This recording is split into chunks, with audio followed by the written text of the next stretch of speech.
오늘은 무엇을 또 어떻게 믿어야 하는가, 이 아주 본질적인 신앙의 질문을 좀 파헤쳐 보려고 합니다. 여러분께서 보내주신 자료들을 보니까요. 특히 미국 힐링 커뮤니티 교회에서 전해진 손동원 박사님의 메시지가 많은 분들께 큰 울림을 주고 또 삶의 지혜를 얻게 했다. 이런 내용이 있더라고요. 네, 반갑습니다. 우리가 믿음이란 말 참 많이 쓰잖아요. 근데 구체적으로 뭘 믿고 어떻게 실천해야 할지 좀 막막할 때가 분명히 있죠. 네, 맞아요. 그래서 오늘 히브리서 11장 1절 말씀. 믿음은 바라는 것들의 실상이요 보이지 않는 것들의 증거니. 여기서부터 한번 시작해 볼까요? 네, 좋습니다. 믿음이라는 게 그냥 막연하게 다 잘 될 거야 하는 그런 긍정적인 생각하고는 좀 다르죠. 성경을 보면 믿음에는 아주 명확한 대상과 방법이 있거든요. 오늘 주신 자료들, 특히 손동원 박사님의 통찰을 바탕으로 그 내용을 좀 명확하게 짚어보겠습니다. 좋습니다. 그럼 첫 번째 질문, 바로 무엇을 믿어야 하는가? 자료를 보니까 가장 먼저 나오는 게 바로 하나님 자신이에요. 그렇죠? 네, 맞습니다. 히브리서 11장 6절 말씀이 참 인상 깊은데요. 하나님께 나아가는 자는 반드시 그가 계신 것과 또한 그가 자기를 찾는 자들에게 상 주시는 이심을 믿어야 할지니라. 네. 여기서 계신 것. 이게 원어인 헬라어로는 호티에스틴인데요. 이게 그냥 신이 존재하지 하는 그런 철학적인 동의? 그 이상이라는 거죠. 단순한 존재 인정이 아니군요. 네. 손동원 박사님께서 이 부분을 자주 강조하셨어요. 하나님이 정말로 살아계시고 우리 삶에 이렇게 개입하시고 또 그분을 간절히 찾는 사람들에게는 반드시 응답하시는 그런 인격적인 분이다. 이걸 신뢰하는 것. 이게 믿음의 진짜 출발점이라는 거죠. 인격적인 만남과 신뢰. 이게 핵심이군요. 네네. 그럼 두 번째 믿음의 대상은 자료에 따르면 예수 그리스도의 구속 사역이네요. 그렇죠. 로마서 10장 9절.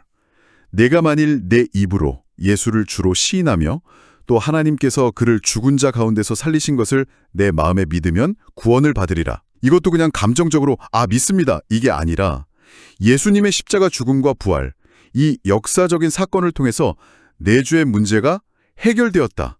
이 사실을 받아들이는 거군요. 정확합니다. 그리고 거기에 더해서 하나님의 약속에 대한 신뢰가 또 필수적이에요. 창세기 15장 6절 보면 아브라함 얘기 나오잖아요. 네, 아브라함. 아브라함이 하나님의 약속을 믿으니까 하나님께서 그걸 그의 의로 여기셨다.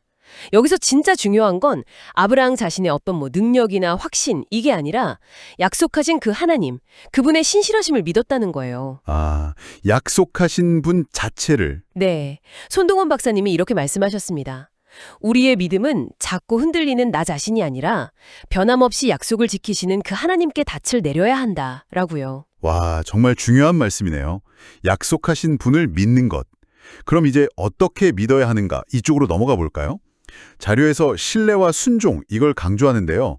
믿음을 뜻하는 헬라어 피스테오, 나 히브리어 아만, 이 단어들의 원래 의미를 보면 이게 좀 더 명확해지는 것 같아요. 맞아요.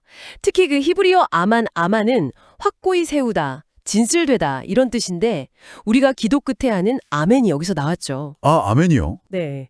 그러니까 단순히 머리로만 맞아, 동의하는 걸 넘어서서 나의 삶 전체를 그 말씀 위에 아주 굳건하게 세우는 것. 전적인 의탁과 순종, 이걸 다 포함하는 개념인 거죠. 삶으로 세우는 거군요. 그렇죠. 예를 들어서 히브리서 11장 7절에 노아 이야기가 나오잖아요. 네, 노아의 방주. 네, 보이지 않는 홍수에 대한 하나님의 경고를 듣고 노아는 그냥 그런가 보다 한 게 아니라 말씀에 순종해서 실제로 방주를 지었죠. 손동환 박사님은 바로 이 노아의 순종이야말로 믿음이 그냥 머릿속 생각에만 머무는 게 아니라 구체적인 삶의 행동으로 드러나야 한다는 걸 보여주는 대표적인 예라고 설명하셨습니다. 그러네요.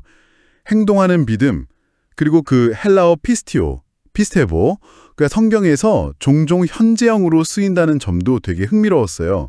요한복음 3장 16절에 믿는 자마다 할 때 그 믿는이요. 헬라어로는 호피스테원, 현재 분사형이잖아요. 이게 어떤 의미가 있을까요? 그거 아주 중요한 지적인데요. 그게 바로 믿음이 딱 한 번의 어떤 결단으로 끝나는 게 아니라는 걸 보여주는 거예요. 계속해서 믿고 있는 상태. 그러니까 지속적인 신뢰 관계를 의미하는 거죠. 아, 일회성이 아니라 지속적인 관계? 네. 손동원 박사님은 믿음을 어떤 정적인 소유물, 내가 믿음을 가졌다. 이게 아니라 하나님과의 살아있는 관계로 이해하는 게 중요하다고 늘 말씀하셨습니다. 관계요? 네. 그래서 야고보서 1장 2절 3절 같은 말씀이 나오는 거죠. 내 형제들아 너희가 여러 가지 시험을 당하거든 온전히 기쁘게 여기라. 이는 너희 믿음의 시련이 인내를 만들어내는 줄 알미라.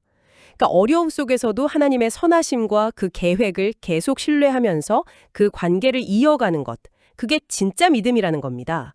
손동원 박사님이 강조하신 부분이죠. 와, 듣고 보니까 믿음이 훨씬 더 역동적이고 살아있는 개념이네요. 그렇죠. 이 보이지 않는 것을 신뢰하고 따르는 모습이 아까 자료에 나왔던 그 눈 가린 아이 이야기랑 딱 연결되는 것 같아요. 아, 네네. 그 예화요. 아버지가 내 목소리만 듣고 따라와 했을 때 아이는 불안했지만 결국 아버지를 믿고 발걸음을 옮겨서 아버지 품에 안겼다는 그 이야기요. 네, 맞아요. 그 예화가 믿음의 본질을 참 잘 보여주죠. 보이지 않지만 신뢰하는 그 대상의 인도하심을 따라서 한 걸음씩 내딛는 것. 우리의 신앙 여정도 사실 마찬가지잖아요. 당장 눈앞에 결과가 안 보여도 하나님의 말씀을 신뢰하고 순종하면서 나아갈 때 결국에는 가장 안전한 길로 인도받게 된다는 그런 메시지죠. 네. 손동원 박사님이 정말 거듭 강조하신 것처럼 지적인 동의를 넘어서 삶의 순종으로 이어지는 믿음, 이게 정말 중요합니다. 네.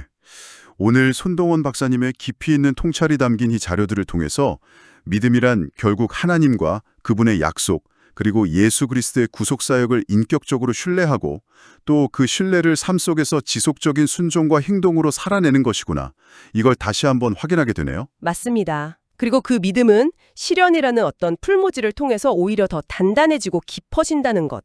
이것도 꼭 기억해야 할 중요한 부분이고요. 네. 자, 오늘 이야기를 마무리하면서 여러분께 질문 하나를 남겨드리고 싶습니다. 믿음을 그냥 일회적인 고백이나 스쳐 지나가는 감정이 아니라 히브리서 11장 1절 말씀처럼 보이지 않는 것들의 증거로 삼아서 계속 걸어가야 하는 그런 신뢰의 여정으로 받아들일 때 여러분의 삶에서 마주하는 불확실한 미래나 또 오늘의 어려움들 이런 것들을 어떻게 좀 새롭게 바라볼 수 있을까요? 이 질문을 잠시 콕 씹어보는 시간을 가져보시길 바랍니다.